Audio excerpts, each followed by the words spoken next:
नमस्कार दोस्तों, मैं डॉक्टर सिद्धार्थ तुर्कर, आपका कैंसर एक्सपर्ट। आज मैं आपसे फिर कैंसर से जुड़ी कुछ महत्वपूर्ण जानकारी लेकर आया हूँ। आज हम बात करेंगे कि ये जो क्लिनिकल ट्रायल्स होते हैं ये क्या होते हैं और कैंसर के ट्रीटमेंट में इनकी क्या भूमिका है। तो क्लिनिकल ट्रायल्स ऐसे ट्रायल्स हैं जो कि इंसानों में किए जाते हैं और ये देखा जाता है कि कोई ट्रीटमेंट कितना कारगर है या कोई भी इंटरवेंशन कितना कारगर है किसी पर्टिकुलरली बीमारी को या किसी पर्टिकुलर कंडीशन को रोकने में, या उससे रिलेटेड जो भी कॉम्प्लिकेशन है उसको रोकने के लिए, या फिर उससे रिलेटेड जो भी इवेंट है उसको रोकथाम करने के लिए, है ना।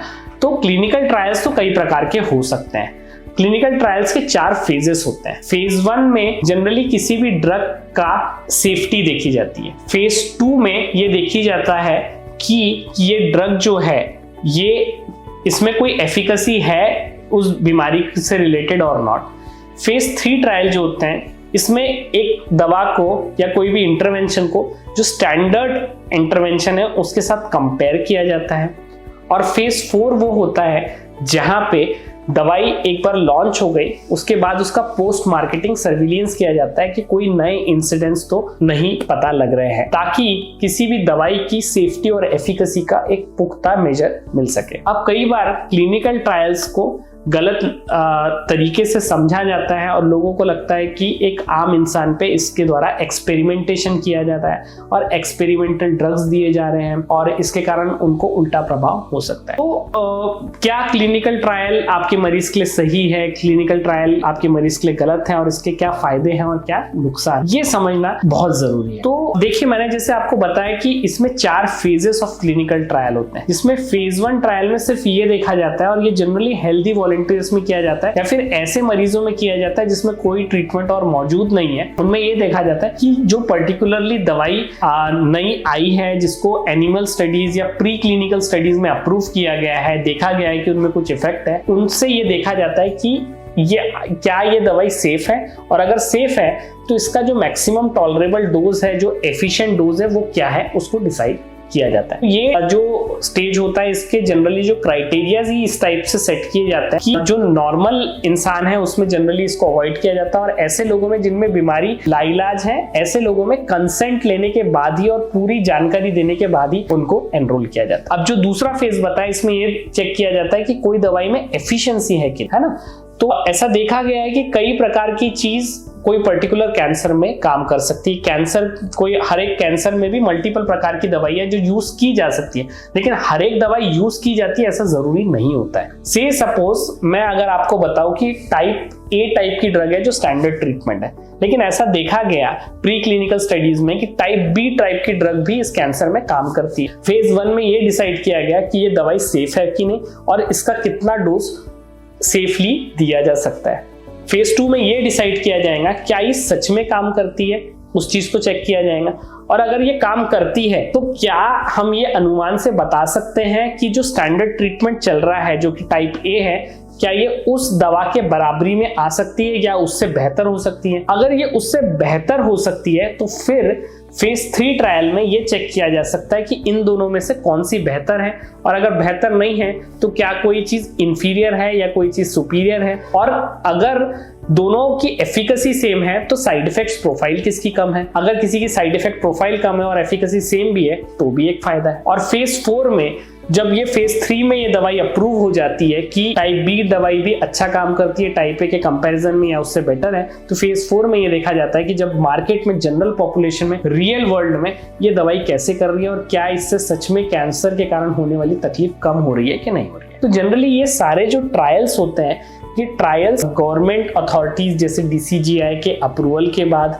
ये सारे अप्रूवल्स लेने के बाद साथ में एथिकल कमेटी होती है, किसी हॉस्पिटल की रिसर्च बोर्ड होते हैं, रिसर्च कमेटी होती है, इन सारे लोगों के अप्रूवल के बाद एक कंट्रोल्ड एनवायरनमेंट में एक प्रॉपर प्रोटोकॉल के साथ किए जाते हैं, जिसमें किसी भी मरीज का एंट्री क्राइटेरिया, एग्जिट क्राइटेरिया, अगर कोई साइड इफेक्ट्स होता है तो उसको कैसे डील करना है, ये सारे क्राइटेरिया सेट होते हैं। तो इतने सारे कंट्रोल के कारण इसमें जो ट्रीटमेंट ट्रीटमेंट होता है बहुत प्रिसाइज वे में होता है। तो इसका फायदा ये हो सकता है कि ऐसी दवाई जो अभी तक मार्केट में लॉन्च ही नहीं हुई है और वो जनरल पब्लिक के लिए अभी तक अवेलेबल नहीं है, वो आपके मरीज को मिल सकती है। अगर कोई ऐसी बीमारी है जिसका कोई स्टैंडर्ड ट्रीटमेंट मौजूद ही नहीं है, या आपकी बीमारी इस स्टेज पे आ चुकी है कि कोई स्टैंडर्ड ट्रीटमेंट बचा ही नहीं है, तो आपको इस टाइप के एक्सपेरिमेंटल आपको क्लिनिकल ट्रायल में एनरोल करके ऐसी दवाइयों का फायदा मिल सकता है जो कि मार्केट में लॉन्च होने के पहले आपको पता लग सकता है। तीसरा फायदा ये होता है कि जो भी ट्रीटमेंट होता है, मैंने जैसे बताया, बहुत कंट्रोल्ड एनवायरनमेंट में और मल्टीपल रेगुलेशंस के साथ होता है। तो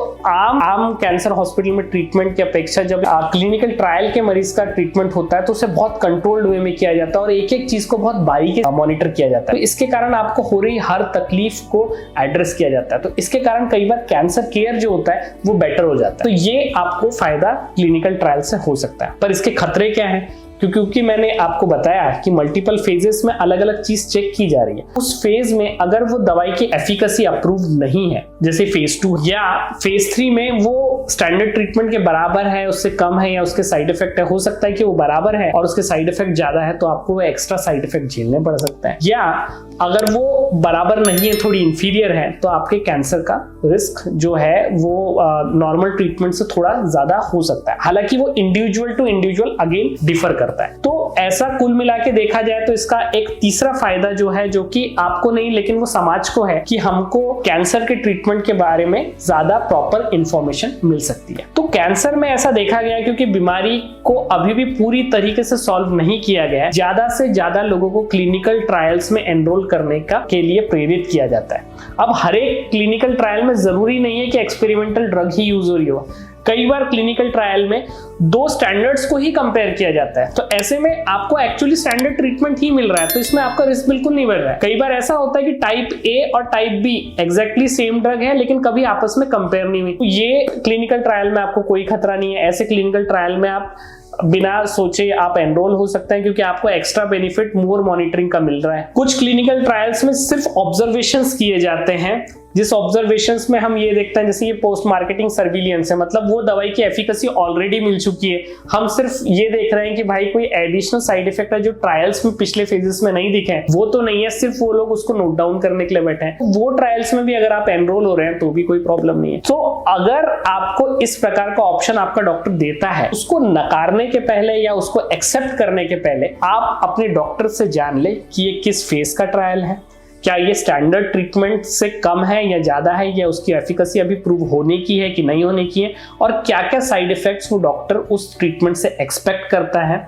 और इस ट्रायल में एनरोल होने के लिए या इस ट्रायल के अंतर्गत ट्रीटमेंट लेने के लिए आपको कितनी विजिट करनी पड़ सकती है, और वो आपके कन्वीनियंस में आता है कि नहीं आता है, एंड उसके हिसाब से आप अपना डिसीजन ले सकते हैं। आज के लिए बस इतना ही। धन्यवाद।